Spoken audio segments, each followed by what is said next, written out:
जो है परमात्मा ज्योति बिंदु है,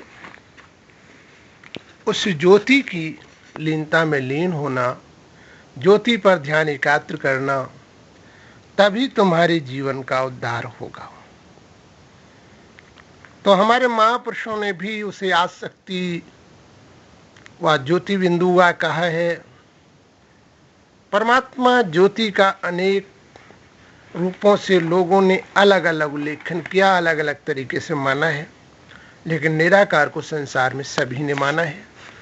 परमात्मा को याद करने के लिए सिर्फ उस ज्योति पर ध्यान दृष्टि टिकाएं।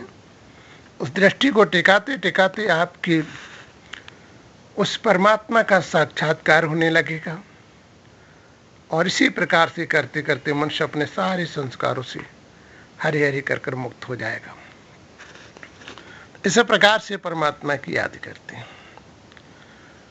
परमात्मा एक विश्व का रचयिता है,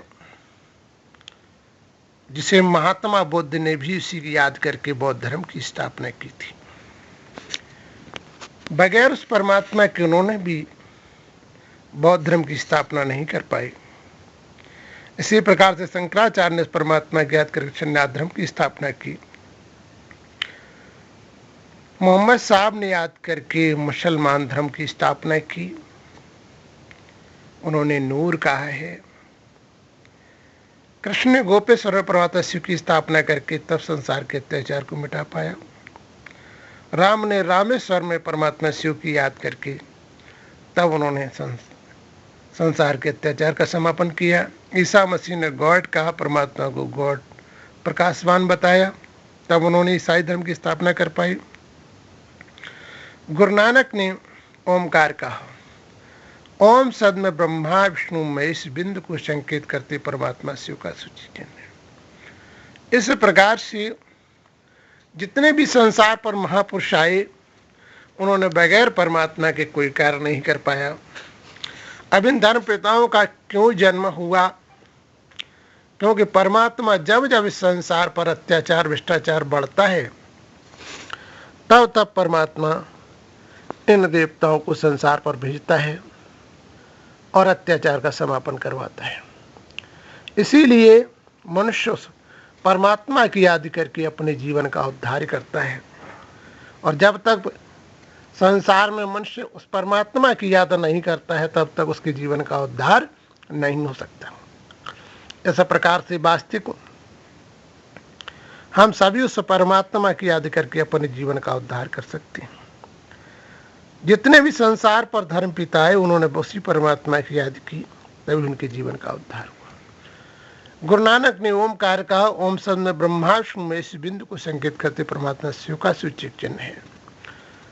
इस प्रकार से धर्म पिता बारी बारी आते रहे, संसार को शांति का मार्ग दर्शाने के लिए, अशांत से वातावरण को परिवर्तन करने के लिए इन महापुरुषों का जन्म हुआ।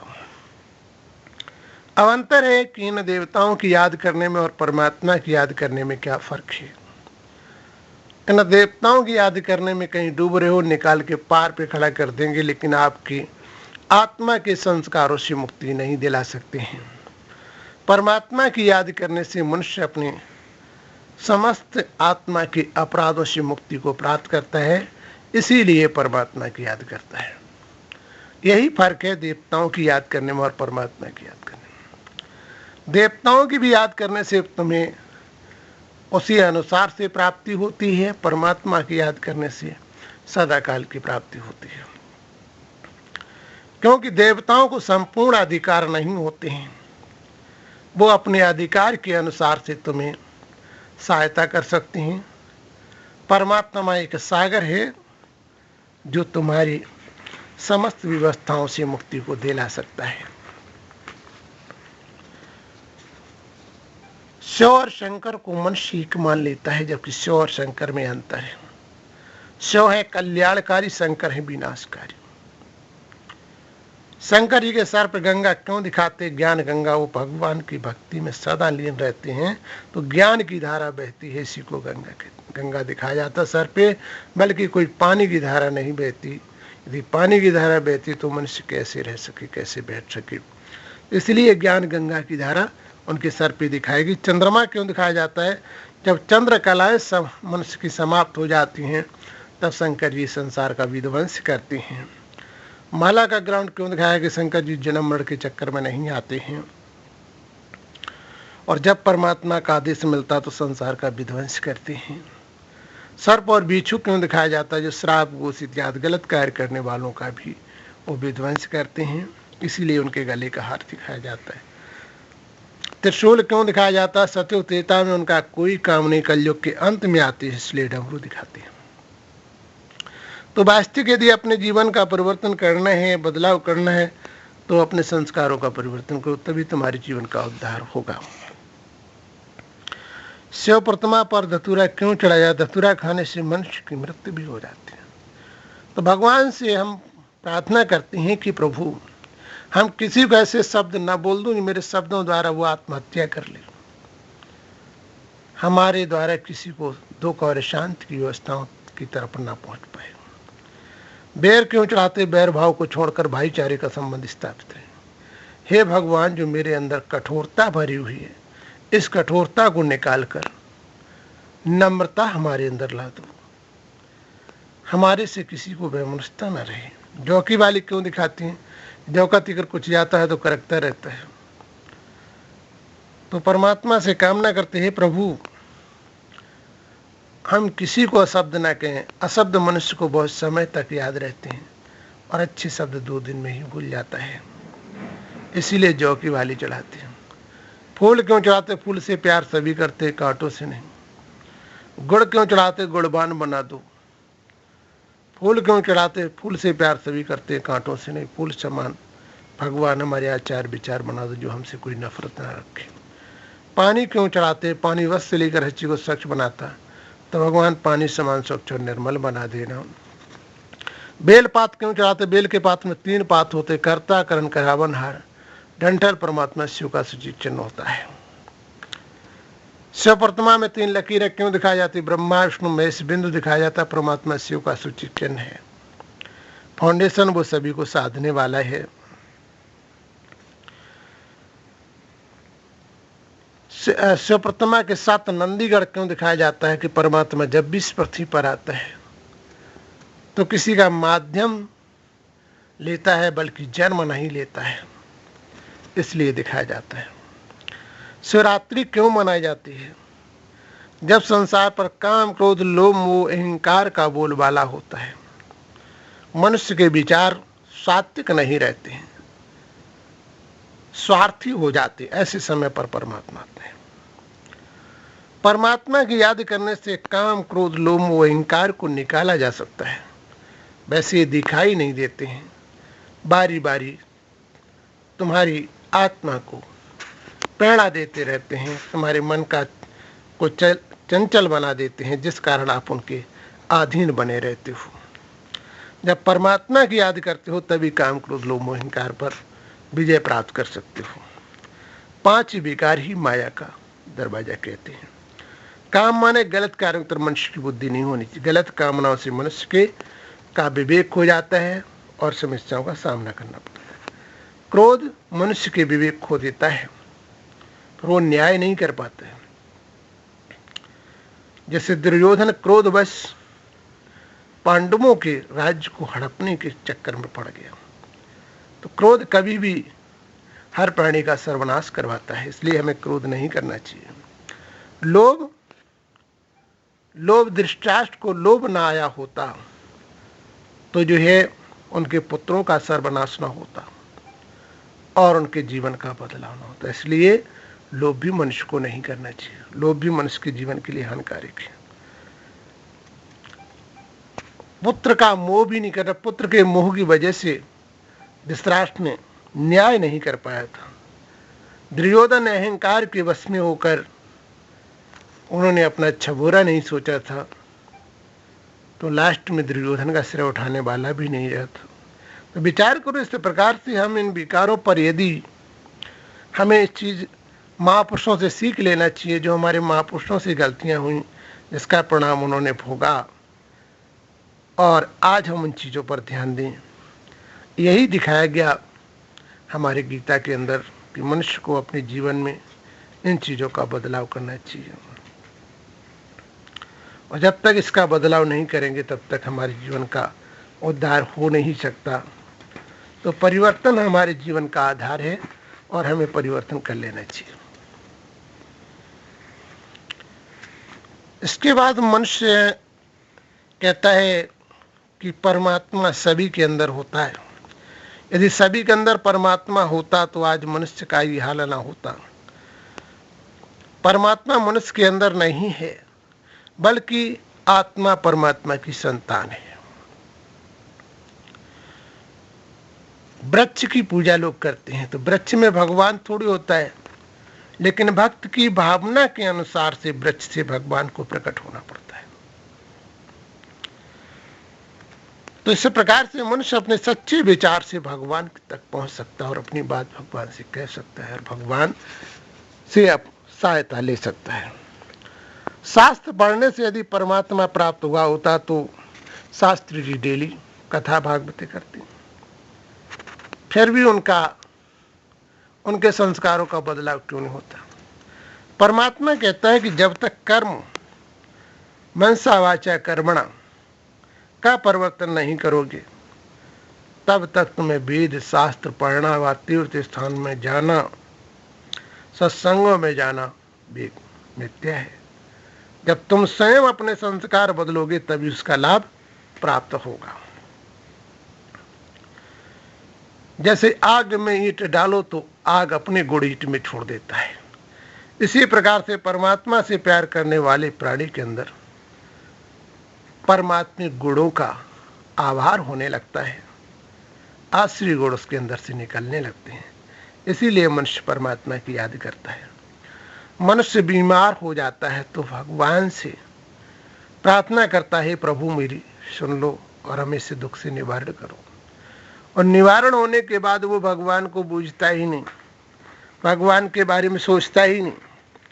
इसीलिए परमात्मा भी बच्चों के बारे में नहीं सोचते, क्योंकि परमात्मा तो संसार का रचयिता है।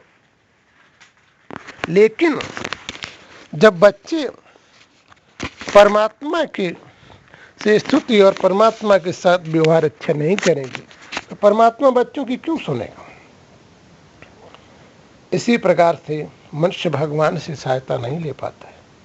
कुत्ता दिखाया गया वफादारी का प्रतीक है कि जैसे मनुष्य संसार में जन्म ले लेता है, भाई बंधु सखा माता पिता के बंधन में इतना लिप्त हो जाता है, वो ये भूल जाता है कि मैं कहाँ से आया था और कहाँ मुझे पुनर्जाना है, ये भी भूल जाता है। तो वास्तविक उसे अपने जीवन में इस चीज का परिवर्तन करना चाहिए। परमात्मा कहता है संसार में रहते हुए भी तुम्हें अपने संस्कारों का ध्यान रखो तो तुम्हें यहाँ भी सुख प्राप्त होगा और धर्मराजपुरी में जाने के बाद भी वहाँ भी सजाएं नहीं खानी पड़ेगी। यदि कायदे से भगवान की जो याद करता है तो चलते फिरते इस दुनिया से चला जाता है, उसे लोगों से सहायता नहीं लेनी पड़ती है। तो कभी विचार उठता, लोग कहते बड़े बड़े महात्मा हो जाते हैं, वो मरते समय उनकी दुर्गति होती है, बड़ी दिक्कतों के साथ प्राण निकलते हैं। तो विचार करो, आपने देखा बैराग धारण कर लेते हैं, शास्त्र पाठ पढ़ते हैं, उपदेश देते हैं, यदि अपने कर्मों का बदलाव नहीं करते हैं तो कैसे भगवान की सुनेगा। जैसे नशीले पदार्थों को नहीं छोड़ते हैं, अपने आचार का परिवर्तन नहीं करते हैं, कहीं गुटखा खा लेते हैं, कहीं शराब पी लेते हैं, अशब्द का प्रयोग करते हैं, तो भगवान कहता है चाहे मेरे कितने भी करीब आ जाओ लेकिन तुम अपने आचार नहीं बदलोगे तब तक मैं तुम्हारी सुनाई नहीं करूंगा। जैसे आपका बच्चा हो गंदा हो तो आप गोदी नहीं ले सकते हो, इसी प्रकार से परमात्मा के बच्चे आप हो। जब तक तुम अपने संस्कारों का परिवर्तन नहीं करोगे तब तक भगवान तुम्हारी सुनाई नहीं करेगा। इसलिए हमें अपने संस्कारों का बदलाव कर लेना चाहिए, तभी परमात्मा भी हमारी पूर्ण मदद कर पाएगा। तो परिवार में रहते हुए भी हमें परिवार से न्यारा प्यारा रहना चाहिए। गीता एक मार्गदर्शन है, जैसे मूर्ध ने सत्य के लिए अपने पुत्र की आहुति दे दी थी, इसी प्रकार से मनुष्य को अपने जीवन में अपने नियमों का ध्यान रखना चाहिए, अपराध से बचना चाहिए, अच्छे कार्य को करना चाहिए। अपराध को जितना टाल सके उतना अच्छा है, और अच्छे कार्य को कभी टालना नहीं चाहिए। तभी वो अपने संस्कारों से मुक्त पा सकता है, तभी अपने अपराध से दूर हो सकता है। तो परमात्मा कहता है कि मैं संसार में व्यापक नहीं हूं, मैं संसार को देखता हूं। संसार की सर्व अच्छे बुरे संस्कार कौन क्या करता मैं सबकी जानता हूं, लेकिन सब में व्यापक नहीं हूं। कण कण में क्यों दिखाया गया?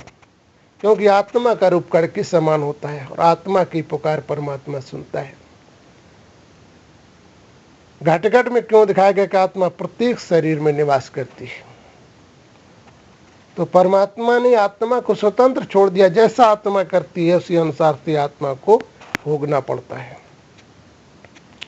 उसी कारण से दुख और सुखों का भोग भोगना पड़ता है।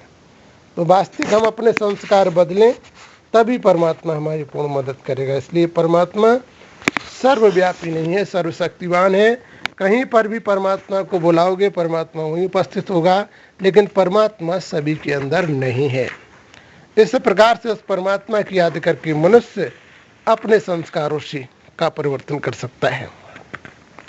जब तक मनुष्य अपने संस्कारों का बदलाव नहीं करेगा तब तक उसके जीवन का परिवर्तन नहीं होगा। लोग कहते कल्प वृक्ष, कल्प माने आयु होता है, वृक्ष माने विचरण करना। मनुष्य संसार में विचरण करता रहता, अपने किए कर्मों के अनुसार से सुख और दुख को भोगता रहता है। जब तक मनुष्य इस प्रकार से अपने जीवन का परिवर्तन नहीं करेगा तब तक उसे सुख नहीं प्राप्त होगा। तो वास्तविक बदलना चाहिए मनुष्य को अपने जीवन को। मनुष्य तपस्या करके देव पद भी प्राप्त करता है, तपस्या करके मनुष्य अपने कर्मों का भोग भी भोगता है। तो इस प्रकार से वास्तविक हमें अपने जीवन का बदलाव कर लेना चाहिए, तभी तुम्हारे जीवन का उद्धार होगा। परमात्मा की याद करने से मनुष्य सतयुग ऐसी दुनिया में पहुंचता है, और जो है परमात्मा की याद करके सतयुग और त्रेता में मनुष्य पहुंच पाता है, और भक्ति करने से द्वापर में मनुष्य पहुंच पाता है, और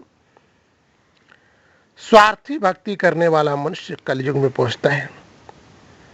तो विचार करो, जैसा मनुष्य करता है वैसा ही भोगना पड़ता है। मूर्ति पूजा द्वापर से प्रारंभ होती है और कलयुग के अंतिम समय पर समाप्त होती है।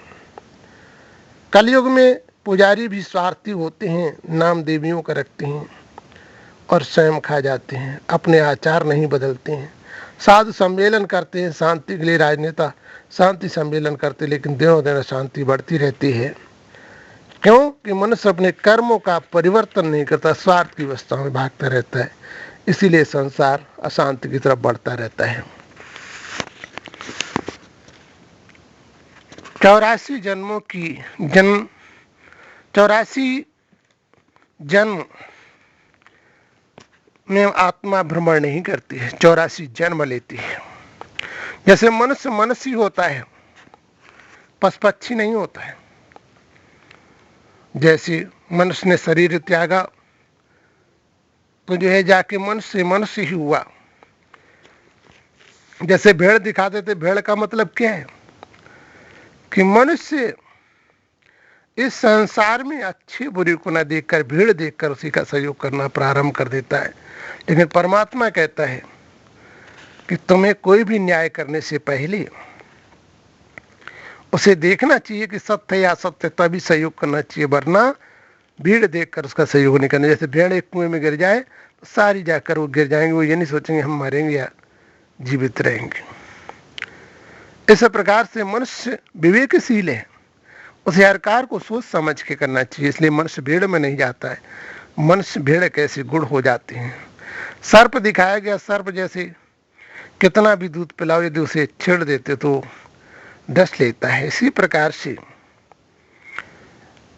प्रकार से जो है मनुष्य के साथ आप 99 अच्छाइयां कर डालो, यदि कहीं धोखे से भी एक गलती हो जाती है तो उसे उसकी एक गलती को मनुष्य माफ नहीं करता। तो इसीलिए मनुष्य होते हुए भी वो सर्व समान है,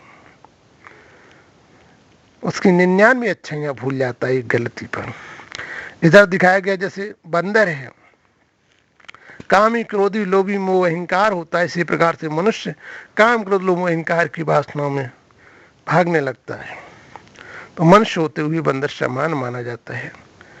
गुणों से मनुष्य का परिवर्तन होता है, गुणवाचक दिखाया गया, बल्कि मनुष्य इन पशुओं में नहीं आता है। शेर को दिखाया गया, शेर जंगल का राजा होता है और पशु पक्षियों को परेशान तंग करता रहता है। इसी प्रकार से मनुष्य जो है दूसरों के धन संपत्ति हड़पने में लगा रहता है, तो उसका भी जीवन शेर तुल्य है, बल्कि मनुष्य शेर में नहीं जाता है। शेर कैसे गुण मनुष्य के अंदर आ जाते हैं। कुत्ता दिखाया गया वफादारी का प्रतीक, वो अपने मालिक का इतना ईमानदार रहता है कि चाहे उसे कितनी परिस्थिति झेलनी पड़े। तो परमात्मा कहता है कि हम इस संसार में रहते हुए भी अपने कर्मों का ध्यान रखें, इतनी वफादारी के भी चक्कर न पड़ जाए जो कि हमारा अगला जीवन भी समाप्त हो जाए। तो जो परिवार आज को आपको प्राप्त हुआ वो आपके पूर्व संस्कारों के द्वारा प्राप्त हुआ, और यदि अपराध करोगे तो पुनः उसका दंड तुम्हें ही भोगना पड़ेगा। हिरन दिखाया गया, हिरन के अंदर कस्तूरी होती है, लेकिन कस्तूरी के लिए जंगल में भटकता रहता है। इसी प्रकार से मनुष्य भगवान को पाने के लिए तीर्थ स्थान मंदिरों में दौड़ता रहता है, लेकिन अपने संस्कार नहीं बदलता है। इसी कारण से वो भगवान के करीब नहीं पहुंच पाता है। जब तक वो अपने आचार नहीं बदलेगा तब तक परमात्मा के करीब नहीं। परमात्मा मनुष्य के करीब है, लेकिन मनुष्य अपने आचार नहीं बदलता है, इसलिए मनुष्य को परमात्मा की प्राप्ति नहीं होती है। तो वास्तविक उसे अपने आचार को बदल लेना चाहिए।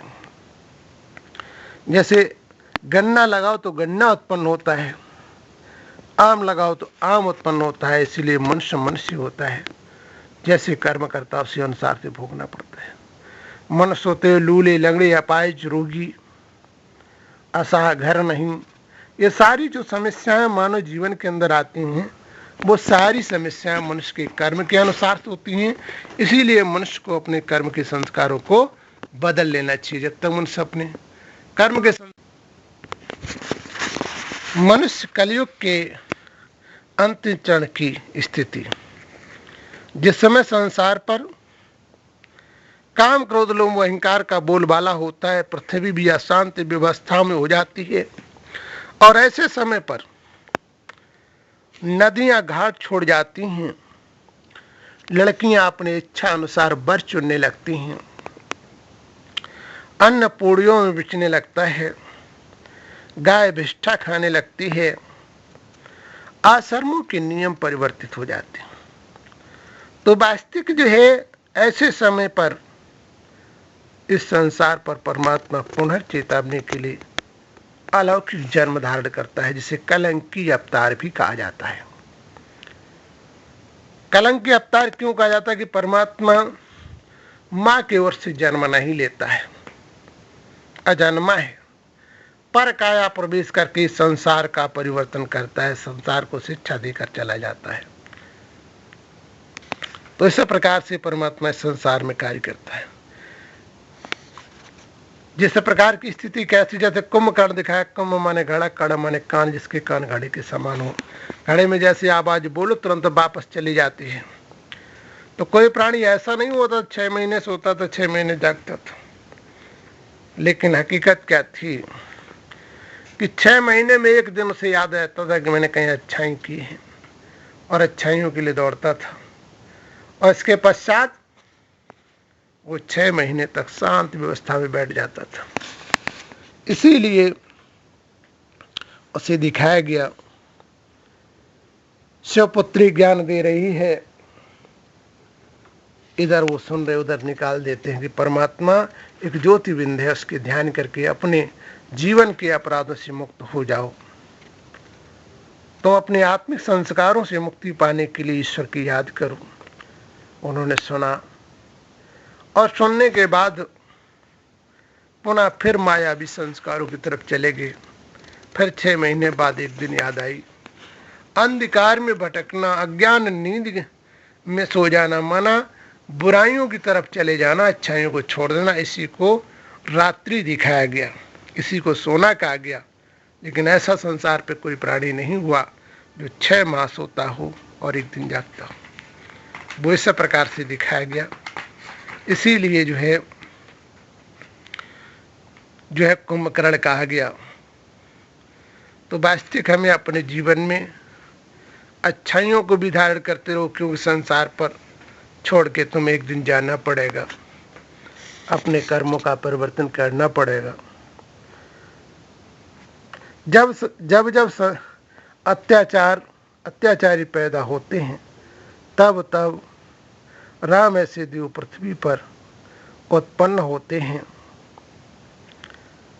जैसे कि सीता जी को पंचवटी में दिखाया गया था कि वो सोने का हिरण देखकर लालायित हो गई और उन्होंने राम से कहा, ये सोने का हिरण मुझे चाहिए, जिंदा या मरा हो, मैं अयोध्या में ले जाऊंगी।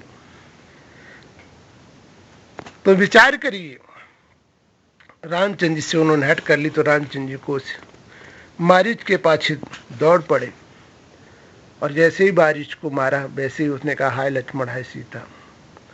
जब स्वार्थी व्यक्ति होता है तो उसका विवेक खो जाता है। लक्ष्मण ने कहा, राम को कुछ नहीं होगा। तो सीता जी ने क्या कहा कि तुम चाहते हो कि राम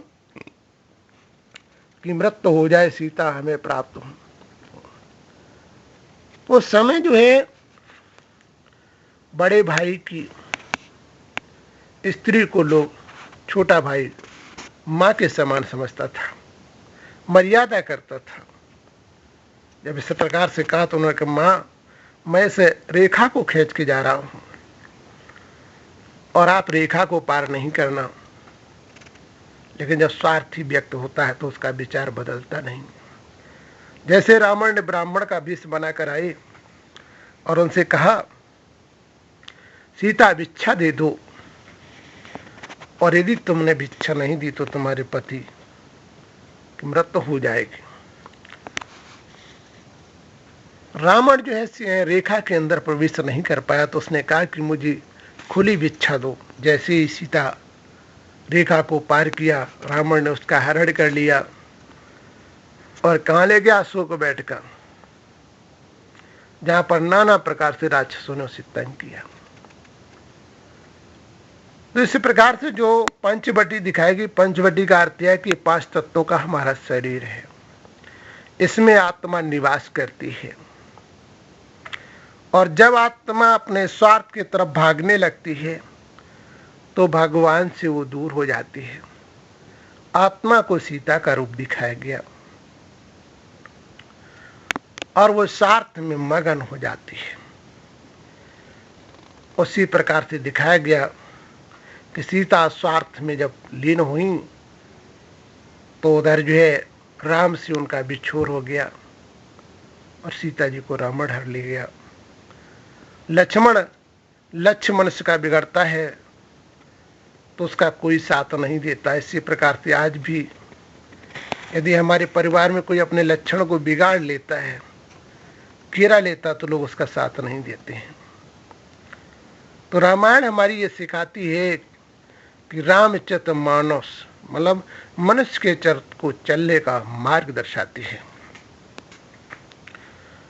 तो इस प्रकार से उसमें 5 तत्व तो इस शरीर को दिखाया गया, पंचवटी इसीलिए कहते हैं। आत्मा को सीता कहा गया। कहते जब तक करोगे इनमें वासा तब तक करे निछाछर नासा। इसका अर्थ ये है, जब आत्मा इस संसार में अपराध करने लगती है तो उसकी आत्मिक शक्ति जो है छीड़ हो जाती है और वो फिर असाह निर्मल हो जाती है। और जब स्वार्थी होता तो भगवान भी उसका साथ छोड़ देता है। यदि सीता जी के लिए उन्होंने रावण पर युद्ध किया था तो सीता विजय प्राप्त करने के बाद सीता को राम ने क्यों नहीं अपनाया था? में दिखाया गया कि सीता को अग्नि में प्रवेश होना पड़ा। तो आग से लकड़ी जलाई जाती है और योग से पाप भस्म किए जाते हैं। जब आत्मा योग अग्नि में लीन होकर अपने पापों को समाप्त कर देती है तो भगवान अपना लेता है, तो उसे अयोध्या ऐसा राज्य दे देता है। और राज्य में पहुंचने के बाद मन स्वार्थी हो जाता है, अपराध कर बैठता है। इसीलिए उसमें दिखाएगा सीता जी को लक्ष्मण जी जंगल में छोड़ आए थे। वो भटकते भटकते कहां पहुंची? वाल्मीकि आश्रम। तो आज आप देख रहे हो संसार में जब वो मनुष्य की बालों की वैल्यू रह जाती है और सब कुछ भूल जाता है। आज जो है मनुष्य समाज में सोना चांदी गायब हो चुका, बालों की वैल्यू रह गई और लव कुश का जन्म दिखाते हैं। लव माने प्यार, कुश माने अंकुश। आज मनुष्य के घरों में गंदे गंदे चित्र टंगे रहते हैं, अच्छे चित्रों का, देवी देवताओं के चित्रों को पर ध्यान चला गया हीरो हीरोइन के चित्रों पर, मानव का आकर्षण हो गया है। धर्म स्थलों, धर्म के स्थल भी अपनी मर्यादाएं छोड़ चुकी हैं। ऐसी स्थिति में फिर जो है जैसे लव दिखाया गया कि लव कुश से राम, हनुमान सभी योद्धाओं ने लड़के पराजित हुए। तो इसी प्रकार से आज जो है किस धर्म की वैल्यू है, भगवान को भी, भगवान के प्रति लोगों की आस्थाएं टूट चुकी हैं। ऐसे समय पर पुनर् कहा गया, सीता ने क्या कहा, आत्मा जब अपराध से दुखी हो जाती तब वो कहती भगवान मेरे दुख को हर लो, अब मैं तुम्हारी शरण में हूँ, मुझे बचा लो। इस प्रकार से उस परमात्मा की याद करके वो अपने जीवन का परिवर्तन करती है और तभी भगवान भी उसकी पूर्ण मदद।